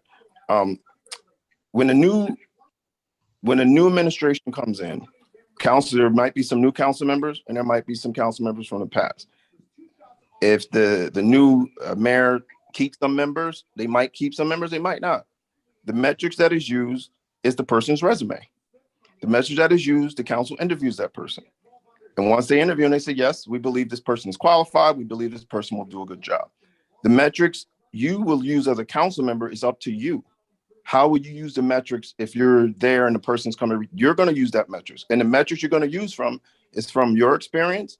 And you might be using it from some of your citizens who call up and say, hey, this department, every time I call there, that commissioner is not doing their job. So the metrics doesn't have to be in the law. The metrics is in the elected yourself. You can come up with your individual metrics on how you will engage or how you will confirm or consent, not just reappointing. You should be using your own metrics when you are consenting for the first time, because there's no metrics when you consent for the first time, because a lot of times you might not know the person. Only thing you're going to go off of is their resume and how they interview. That's all you got. But with reconfirmment, you have more things you consider now. You can consider, as you said, Councilman Robinson, when we talk about hiring people, have they looked to diversify their departments? When we're talking about how they allocate resources, have they been allocating resources a certain way? When you talk about how responsive of the department that you hear, how do workers you might hear from saying, our commissioner's this and this and this. Now you have that ability to go back 4 years later and attach all those things. But I'm coming from a positive standpoint. I believe commissioners do a good job. So I don't see how this is a knock on commissioners who do a good job. I'd love to ask Rick LaJoy, Mr. LaJoy, do you see this as a knock on your job? Now, I'm not going to put him at position, but I'm pretty sure he'd say no, because he knows he's doing a great job as a commissioner. So to get back to your point, Mr. Robinson, your metrics is what you deem to be. It doesn't have to be in the law. If I could add to that, also we see how commissioners deal with our peers, because sometimes you're not going to have that experience, but because you didn't have it doesn't mean that experience didn't happen. And as a 15 member group, we have to hold people accountable to how they deal with all of us, not just individuals. We are one big group, and I think that's what this is speaking to. People should have a body of work in 4 years. They should be able to come and speak directly to us about what they're doing, that warrants them getting confirmed again. Thank you. Okay, thank you so much. I'll take your responses into consideration. Thank you. I just wanted to note a few things before we went for a second round of questions. From my perspective, and I think one of the issues with discussing this is I think everybody has a different view on what this would look like. From what I've heard from Councilmember Johnson, it's very similar to what we actually have already been doing. That many committees have already done this term, where we have basically a getting to know you committee meeting, where we did it with the law buildings, we did it with this committee, planning did it. I know that Parks did it as well. That, I mean, you had other things to talk about too, but there was this overall thing. I believe that a similar thing is going to be happening with human resources. So I think that it's something that we're already kind of headed in this direction with here's these departments, this is what we do. This is, I mean, I don't know that it's necessarily going to be a job interview or anything like that. And I also think that there's a lot of discussion to what it can look like and what it should look like. But I think that it's something that we're kind of already doing, and that I will say the department heads and commissioners were really great with, at least in my experience. Yes, we would love to do that. And from my perspective, I believe in a stronger council. Several of my colleagues noted that there's an expectation for all of our constituents that we actually have a lot more power that we don't have. This is our charter is a very strong mayoral charter, and I fully believe and support in different things that can give more power to the council. Because while I also agree, like the past 2 years, there have been some issues here and there. On a whole, we've had it. I would say the beginning 2 years of our experience on the council in the last 2 years it's been different, and I personally really appreciate that. And I do feel like the administration has worked with us and has understood the importance of commissioners working with council members and has supported us with that. And I deeply appreciate that. So I think our relationships have changed a great deal. And I think this is an opportunity to kind of build in those relationships. From my perspective, it's an opportunity to strengthen the role of the council, because we don't know who's going to be mayor moving forward. We don't know that we're going to have a mayor that's going to say, listen, you're right. Or I think it's horrible that we want the council to have to rely on subpoena power to have commissioners come in front of us. Like, that to me is, and having, it wasn't just one instance, it was several. We did talk about that. We've talked about that, using that power, and we've chosen not to, because we don't like the message it sends. We want to work with people. We all want the city to be better. You don't run for office in the city and not want the city to be better. So instead of, from my perspective, this is a working together thing to move things forward. And I will note one of the issues, just that letter, and I'd like to bring it up again, of the concerns of not feeling respected. And I mentioned this to David, and I've said it quite a few times. I feel like, from my experience, that's a lot more about an internal dialogue that's happening within those groups. It's not about, I don't have that relationship with any commissioners. Most council members I know, I mean, any council member that I've spoken with has a good relationship with the majority of commissioners. Does everybody? No, but it's hard for me. And we are constantly advocating for our workers, for more pay, especially for our lowest paid workers. So from my perspective, it doesn't even make sense. I think that is a lot more of an internal dialogue that's just kind of gone overboard. I also fully encourage council members to, as we're talking in public meetings, to realize how our words impact people, because I also think that those can be taken out of context. And I fully own that, and I think everybody should think about that. But from my perspective, this is an opportunity to work with people more and to have positive interactions more. It does sound like there needs to be, there's some agreed to amendments. So I think I'll call on the members who have that members whose hands are up. So what I'll do is, since Councilmember Nani has had his hand up for a while, I'll call on him for a second round, then Councilmember Zamer, and then Councilmember Clark. Yeah, well, thank you for your comments, and I think that you just echoed definitely all the sentiments that many of the council members are feeling. This is going to be a positive interaction with council members, and we have been champions. We have been champions for rank and file members of this city. We have been champions for city workers. So when I hear that, there's perception that council members don't support them, that is false. That is false. I mean, we see some of these staffers on a daily basis. They know we got their back. We the one that passed paid sick leave. We the ones that are advocating for a living wage increase. We are the ones that have been advocating for fair contracts. I mean, the list go on and on. So the rank and file members 100% know that we got their back. And I don't want that to be, they might look at this and see that we don't have their back. But no, thank you so much for your comments. I spoke to all the sponsors, the prime sponsors of the legislation, and they are open to making a 30-day amendment. So I would like to make a motion to move this out of committee with a positive recommendation with the 30-day amendment that was put forward. If I could request that I would love to hear the other hands that are, I don't know that we're done with discussion.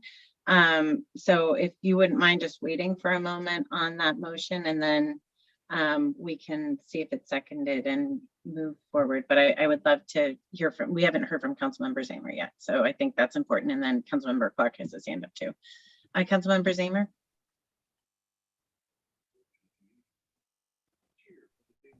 Thank you. I appreciate that. I'll be brief. I have a couple of questions, but before, I just want to support what Councilmember Johnson said and President Ellis, that their perspective is coming from a place of positivity. I wish that this wasn't immediately seen as something that was very offensive or negative. I think, as Councilmember Romero said, like her, I've had nothing but wonderful experiences with the commissioners and deputies, and I am just so impressed. And I wouldn't foresee there being an enormous issue with them coming in front of us to be reconfirmed. My question is, does the Common Council have any authority over executive appointments aside from the initial confirmation and obviously subpoena power?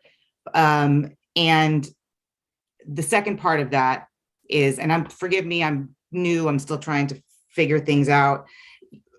What recourse is there if we don't get the reports, the annual reports we're supposed to get? And we don't have the communication that we're due. Those are kind of my questions. I don't know who to ask it to. Would that be Brett? Of course, the recourse is something, and Ms. Farrell can speak to this as well. Before you guys came on, we did not want to come across as being adversarial, but the recourse is you could send a letter of no confidence. You can send a letter to the mayor's office, administration, saying we have no confidence, blah, blah, blah, blah, blah. But that creates a different, message. You don't want to get to that level, right? So when you get to that level, it's not good for anybody. And you don't want to get to the level of subpoenaing commissioners to come in front of you. If you don't want to come in front of us, we'll remember that 4 years from now when you're reappointed. You didn't want to enact certain things that we suggested or the council was put forward, and things we feel that's dear and dear to our heart in our communities. We're going to remember that 4 years from now. We're going to have that conversation. Why didn't it happen? I don't see how this is adversarial. Once again, this is going to go in front of the voters. The voters will choose. Do you want to continue with such a strong mayoral government, or do you want some power handed back to you as citizens? And I say you as citizens because you represent them.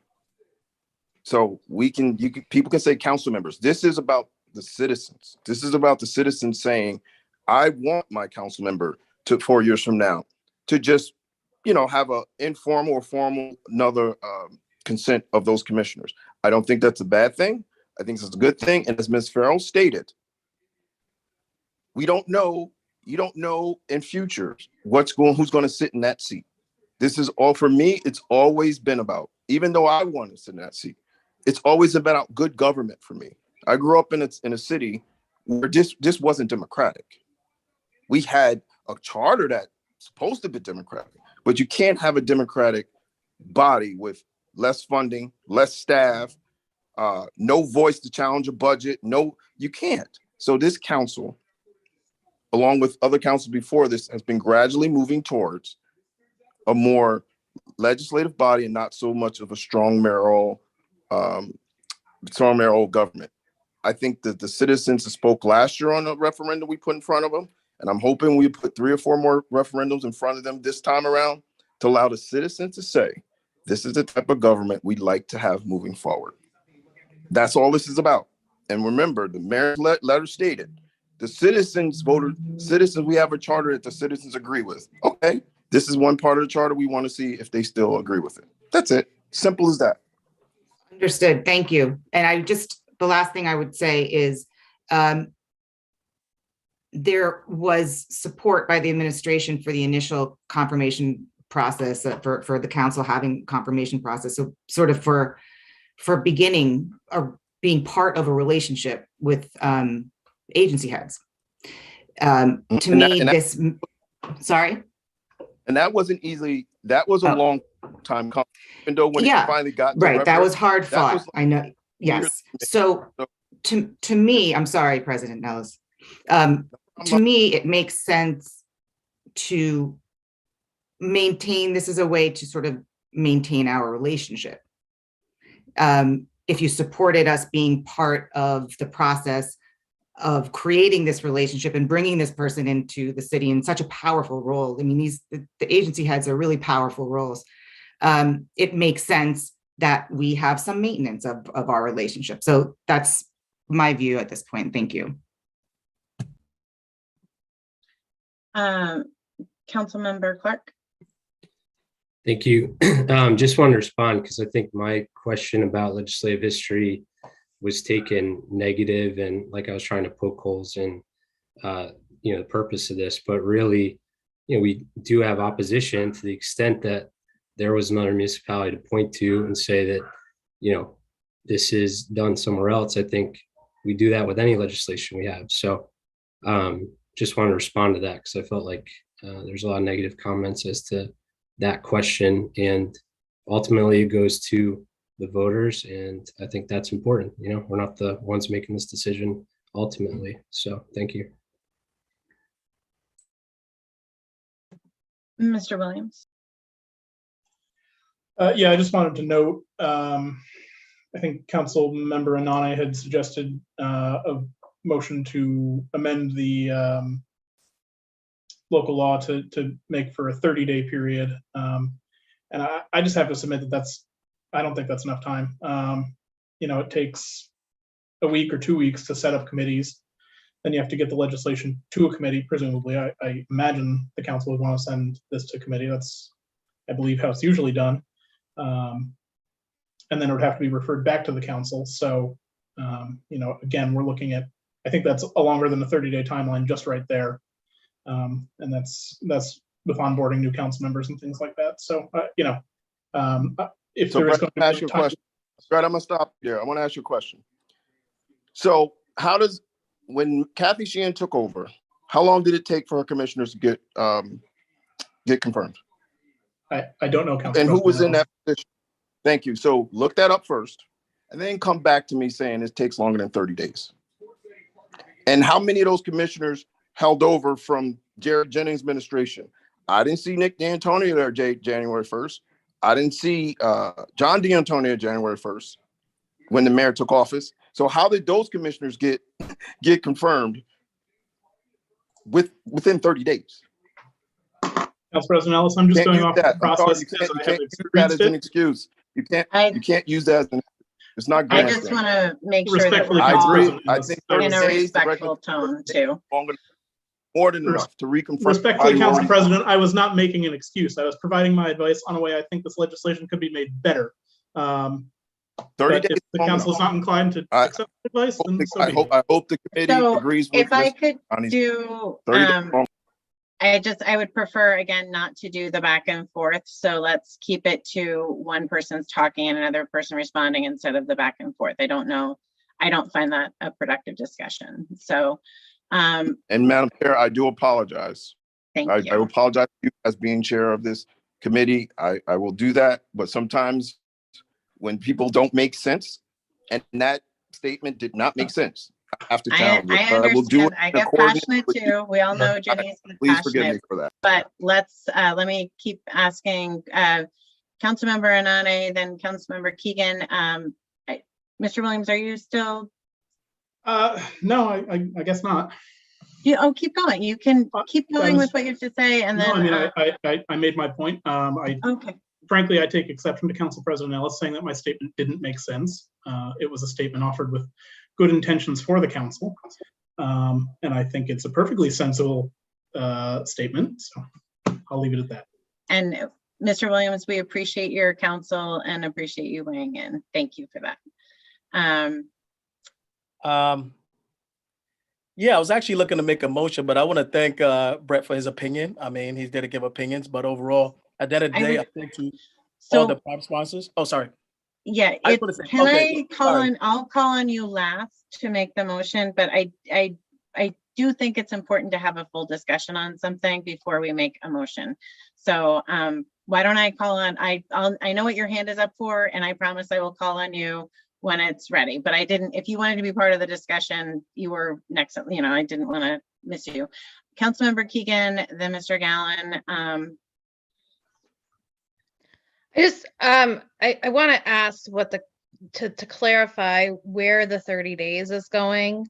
Are we saying, and this may help Mr. Williams in some sense, are we saying that within 30 days of the commencement of the new mayoral term, the mayor will submit those names? Because within the legislation that it's referred to is that the council has then 45 days to address the recommended appointment from the time that it is received from the mayor. So I want to ask some clarification on that, because if the timeline of 30 days is being moved in section I to read as within 30 days of the commencement of a new mayoral term, you have a full 75 days, I believe, from that January 1st deadline to complete the reappointment of department heads, which to me should be sufficient for those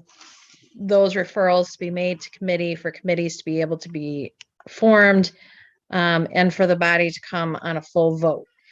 And then my second kind of point to you all is I still have really, really significant concerns with the third section as it reads. I think it needs some work, and I'm not comfortable moving this legislation out of committee without addressing that third section, because I think it leaves us really open for having significant gaps in the continuity of our operations in city government. And I don't think that that's the intention of this body, but it is how the legislation currently reads.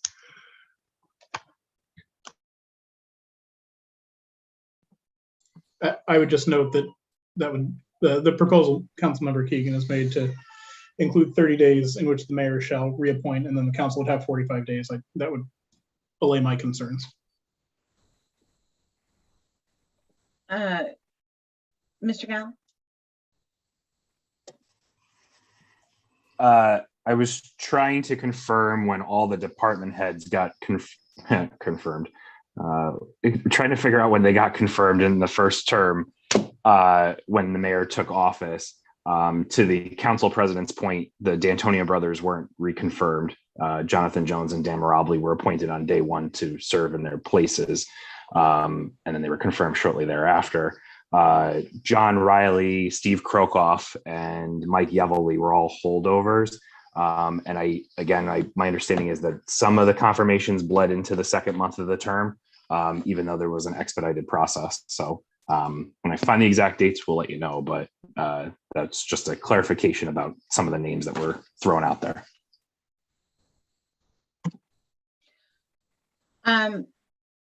Before I move on to the motion that I know Mr. Nane is anxious to put forward, can I just have, and I apologize because it's brighter in here.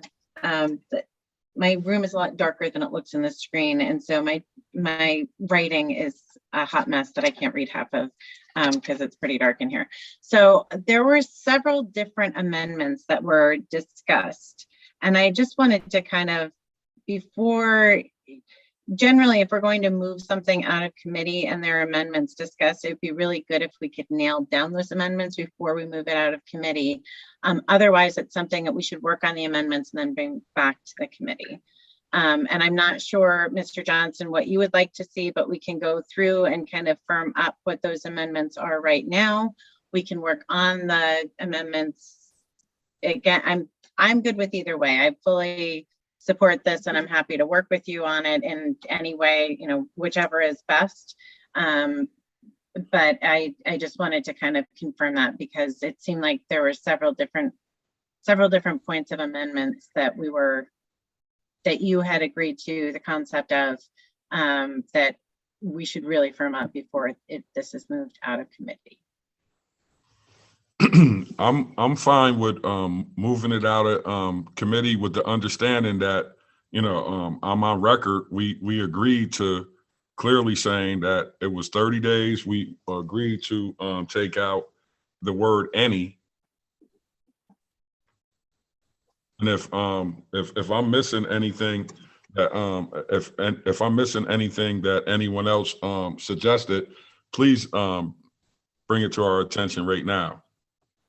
Sorry, Councilmember Johnson, when you say take out the word any, what are you referring to? Actually, let me go back to because when I heard Owusu say that he was trying to get it out of committee, I actually went off of but it was the third, it was the last one at the bottom. Yeah. So that said, all right, here we go. So Jenny, I'm a prime sponsor also, so I could just help Derek if that's okay with you.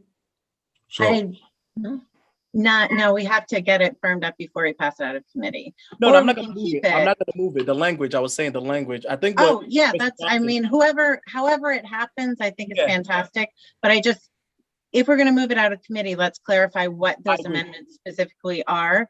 And if it's something that we want to work on specific things, that craft the language a little bit more, I am, again, happy to call another committee meeting sooner rather than later.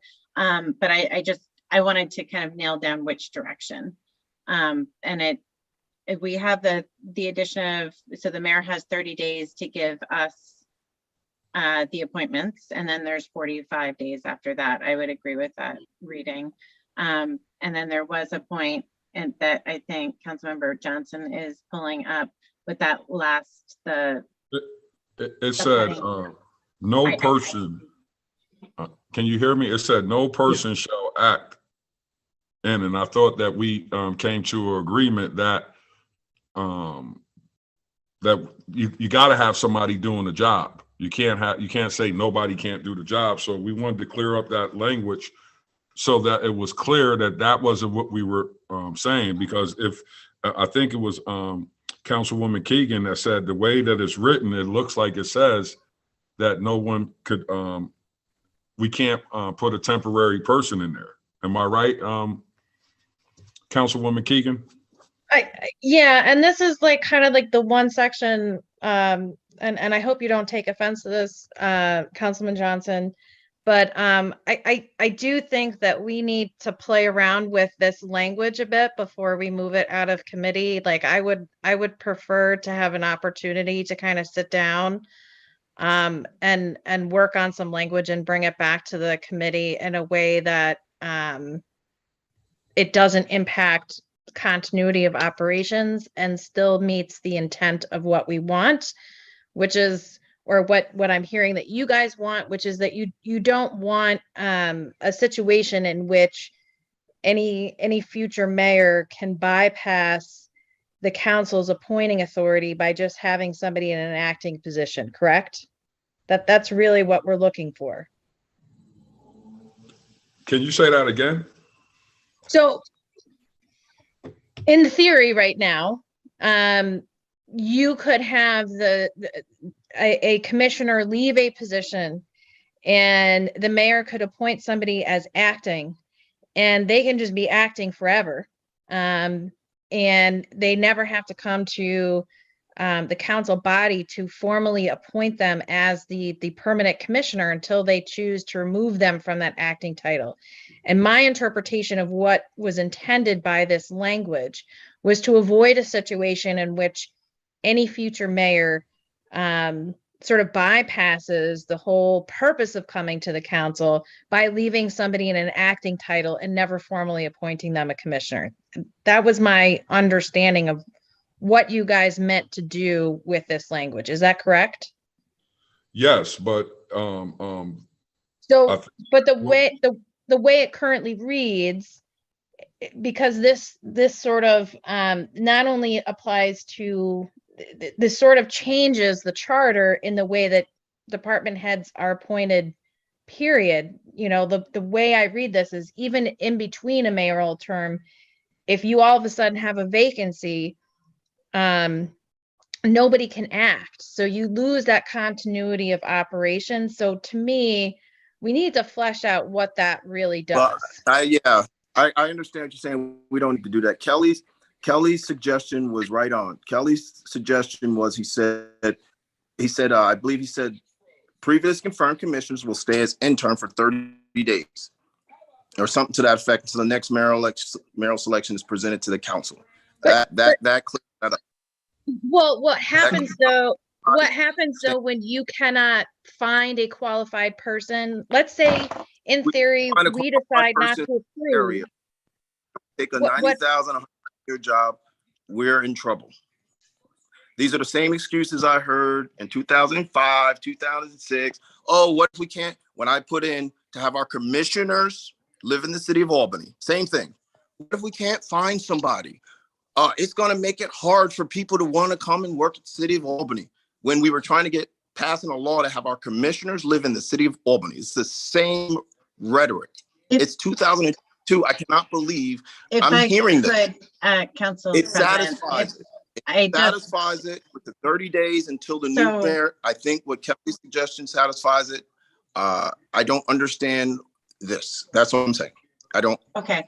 I just want to make sure that we're doing like a respectful, I understand the frustration, but we really need to remain respectful of our colleagues and stay on a respectful bent with things.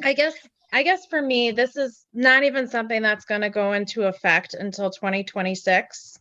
I don't understand why, if a member of this committee has concerns about language, that we're not being given time to be able to work on that language and bring this back to the next committee meeting. And why there seems to be a need to push this through so quickly. I personally feel, and I believe that Mr. Williams has sort of supported this, is that there is a chance that we may have an impact to continuity of operations within the city of Albany in the way that this language reads. And I want to ensure that there's at least the opportunity for the council to, within the charter and within the law, at least be able to extend the time in which somebody is serving in an acting role while we're currently trying to find a replacement for that individual. That's what my concern is coming from.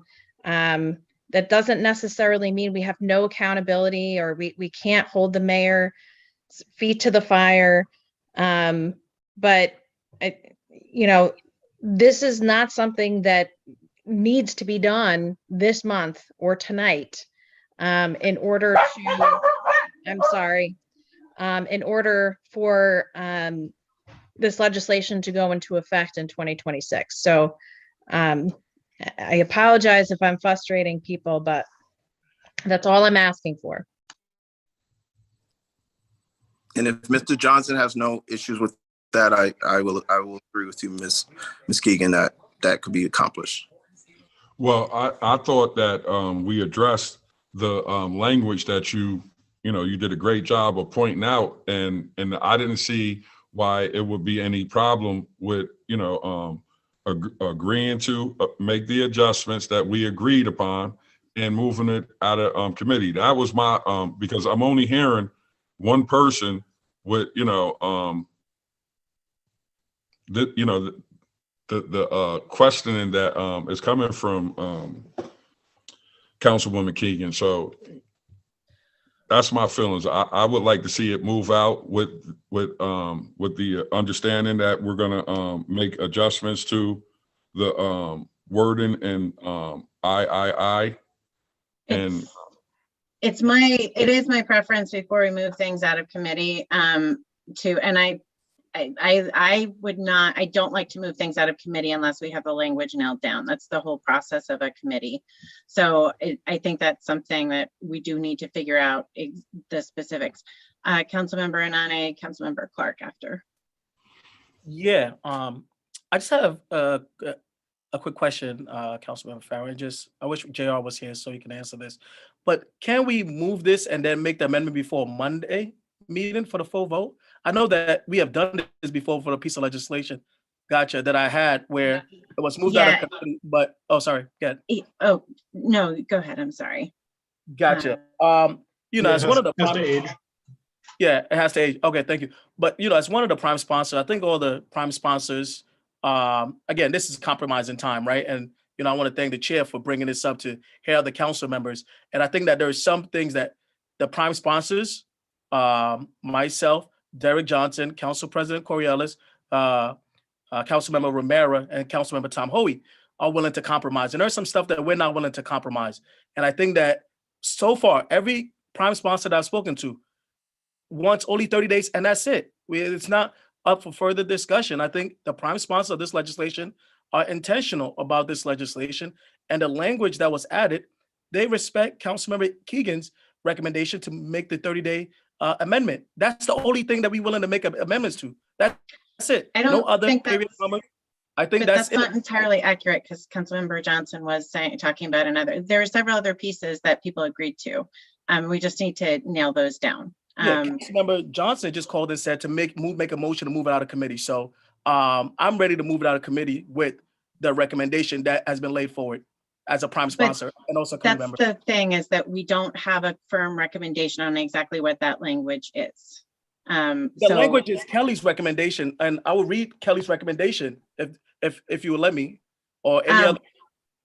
Okay, but hold on, if we could just work through exactly what the amendments are, have it nailed down, and then we can move it through. That's what I've been trying to do. And if we could just do it, then we could actually do other things this beautiful evening.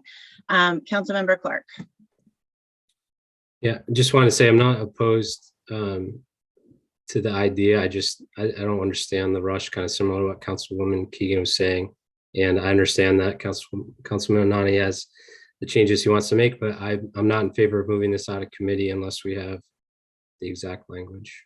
And I just want to reiterate that this isn't effective until 2026. And this is the first time it's been at this committee. A new member, haven't been to a lot of committee meetings, but this whole legislating on the fly bothers me. So that's my opinion. Thank you.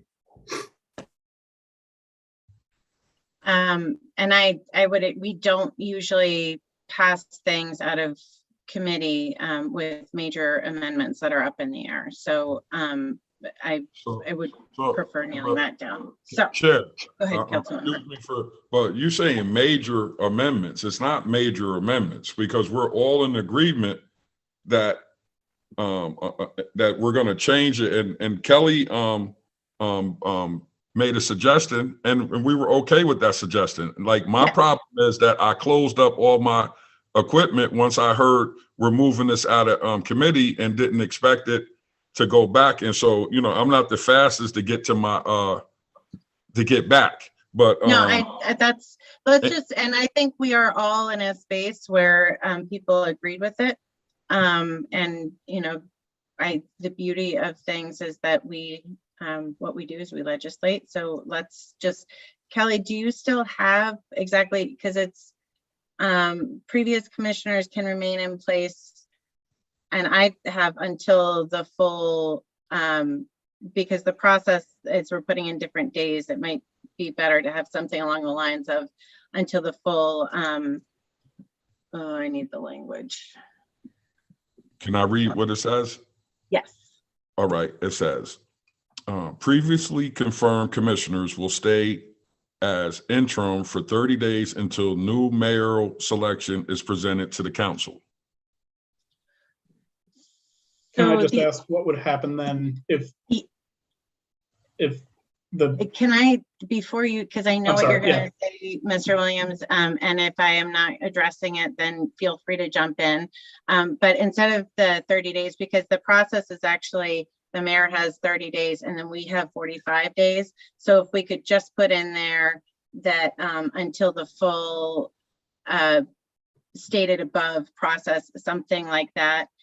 So basically, the previously confirmed commissioners can remain in place for that full process. If we could say that, I think that would allay some fears. Does Mr. Williams, I will. that was most of what I was going to say, Councilmember Farrell. The only other point I was going to make is I think you need to make sure that if for whatever reason an appointee is voted down, you know, Section 2 says in the event that a previous department has not confirmed their appointment is terminated effective the date of the rejection by the council. So I think we need to make sure that there's still continuity through the entire process until either that person is reconfirmed or a new appointee is confirmed. Okay. Before we get there, can we just nail down the Section 3 language? Because I put it out there and it was kind of. Well, that was part of the consideration for Section 3. I'm just trying to avoid. Oh, I thought you were talking about Section 2. I apologize. Well, sort of the interplay between the two. You know, so okay. I would suggest not tying Section 3 to a particular number of days or until the mayor makes an appointment. I think it needs to be tied to the actual final confirmation of somebody to that position. Do you see what I mean? I do, but I would love to deal with that separately because I think those are two different issues that the council may not necessarily, I understand your concern, but what I would love to do is we have the 30 days set. We have so my concern still, sorry, I'm sorry to interrupt. My concern my concern still relates to acting or interim. I think people need to be able to serve in their acting or interim capacities. Well, I'm trying to think this through. Okay, so we have, so Section 3 would then read, as notwithstanding any provisions of state law, previously confirmed commissioners can remain in place until the full reappointment process stated above or something like that has gone through, or. Yeah, something like that. I mean, I know I don't have a vote here, but working on this type of language is, you know, something I would certainly appreciate more time to do. But so we're making it more complicated. Let's go back to Kelly's statement and then add the part that Councilwoman Farrell, and we should be moving forward from there because Mr. Williams is coming from, coming with another perspective that we weren't addressing when we were dealing with item I. So that's the point. That my point right now. I would like to fix that up, which we just had an agreement, and then he hit us with something else, so we never. Yeah, I wasn't trying to confuse the issue or go in a different direction. I was just trying to clarify something. I understand, Mr. Williams, you got to do your job, and you always do it, and I have no problem with it. All I'm saying is that we were just trying to clear up the language in that so we could move forward. So my question is, because we do have, is there is this something that we can work on and get nailed down? I'm happy to schedule another meeting right now. But why are we talking about another meeting when we clearly just, because there's a lot, this is not, we need to, we're not there yet. I mean, we are trying to figure out language where, I don't like to operate like this. It's not, our job is to craft language. Like this, and we have operated like this. And to, my colleagues, I hope that I hope I hear the same, pushback or, voicing when the administration comes to us at the last second. And because this isn't last second, we've been working on this for a long time. This has been in discussion, this is. Agreed. So, I will say, in every committee meeting I've been in, that's always, we always push back on it. This is always, from my perspective and my experience as a council member, we don't pass through unless we have very specific language that's going to amend. It's very rare that, and maybe you have a different, maybe because we're not all on the same committees, but at least the committees that I've been on, we nailed down the specific language. And if there's some things that are up in the air, we go back, we work on it, and then we come back in. And again, I'm super supportive of this. I would love to see this move, but I don't know. I mean, I'm open to a lot of different things, but I guess I don't know. Is there a reason why we need to move it quickly? Can we work on this for another couple of weeks and then? If it was a need to work on it another couple of weeks, I wouldn't have a problem with it. But like I said, we just heard Councilwoman Keegan's concerns, and we addressed it. And I don't feel like my concerns really are addressed, Derek. I'm sorry. Okay, just Derek, would you be okay if it's okay with the chair, if we have another meeting after caucus on Wednesday, maybe 48 hours to go? Oh, we don't have enough time to notice it, unfortunately. Gotcha. Well, then I strongly support moving out of committee. I'm happy. I mean, if we want to do it I'm happy to, if everybody can do it, we can absolutely, because we know that we have to be there for caucus. I'm happy we could do it the next caucus. So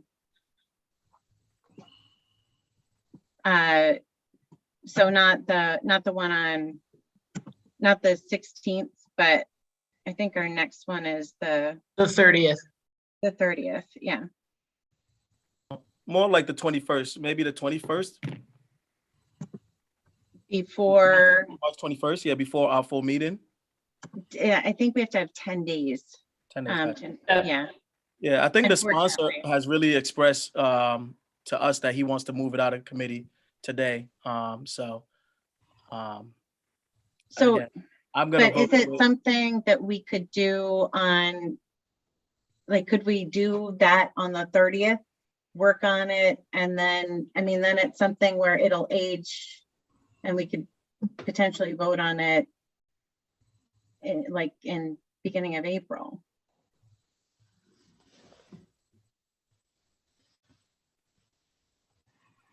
I just feel like, and the sponsor feels that with all this delay, there's going to be so many other amendments. Councilmember Romero was going to weigh in.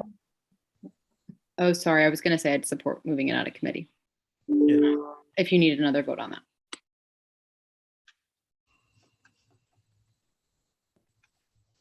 So do I make the motion, Chair Farrell? Yeah, you can make the motion. All right. Thank you. I'd like to make a motion to move it out of committee with a favorable recommendation with the amendments that were made by Council Member Kelly Kimbrough for the 30 days. I still don't have that language. I'm sorry to interrupt your motion, but I don't have that language. I don't know what if I'm going to be editing this and amending it, I need to know what the language is. All right. So the language is previously confirmed commissioners will stay as interim for 30 days until the new mayoral selection is presented to the council.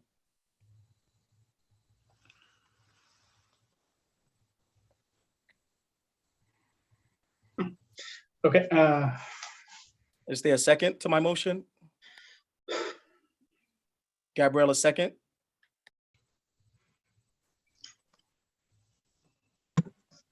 All those in favor of moving it out of committee with a positive recommendation? Romero and Anu.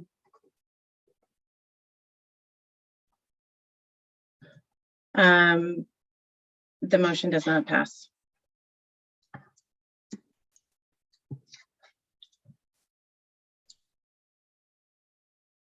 Could we set up a meeting for the 30th? I guess we don't have a choice.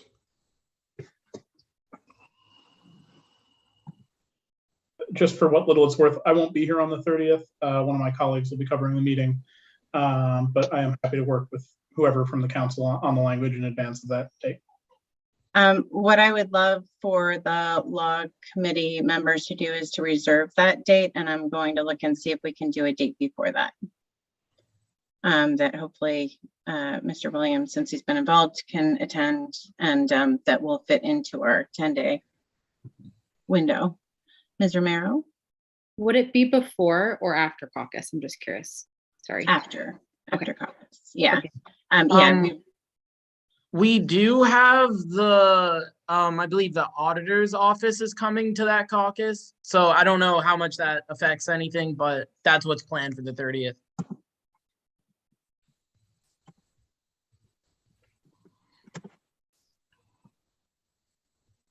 And I'm just looking at, so 1, 2.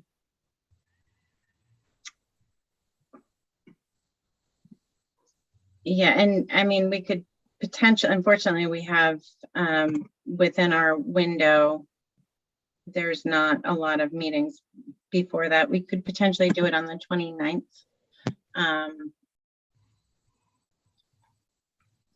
But the that Monday, there's a tentative general services committee meeting.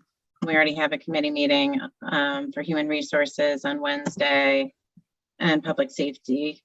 And actually that wouldn't be, it'd have to be on, I think Friday would be the soonest we could do it. So just for the record, Jenny, the votes are 2 to 3, right? 3 no's and 2 yeses to move it out of committee?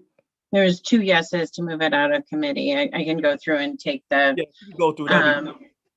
yeah, and I don't know, do you guys want to abstain from it or do you want to vote no on it? I personally will be abstaining. Okay. So that's 2-2 tie, right? No, you have to have 3 votes to move it out of committee. So Gotcha. there, like, you have to have 3 yes votes, no matter, we could be abstaining, saying no, it doesn't actually matter Gotcha. how we vote. If you need a yes vote, that's what matters. Just for the record. Yeah. Thank you. No, I'm saying that just for the record, if you could go down and just name council members by committee, you know, who were voting yes, who's not. Okay. Abstentions?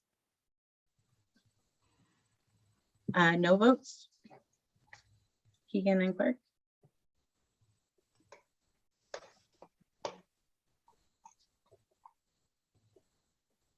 I mean, that's how we do it, right? It's not like.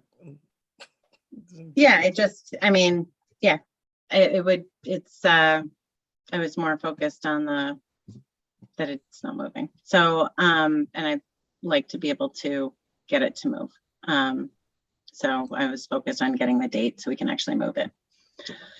So council members, if the law committee members can definitely hold the 30th, and I think the 29th is also a possibility if people can look into that, and we'll send that out tomorrow so we can do it sooner rather than later. So if you can all look at your what you can do on the 29th and 30th, and please let Ethan know. So Ethan, if that works for you, I'd appreciate it. Yeah, I can And- call everyone tomorrow. Thank you. Ginny, is that a in-person meeting now? Yes, starting? that will be an Okay. in-person meeting. Yes, Thank so you. people can keep that in mind too.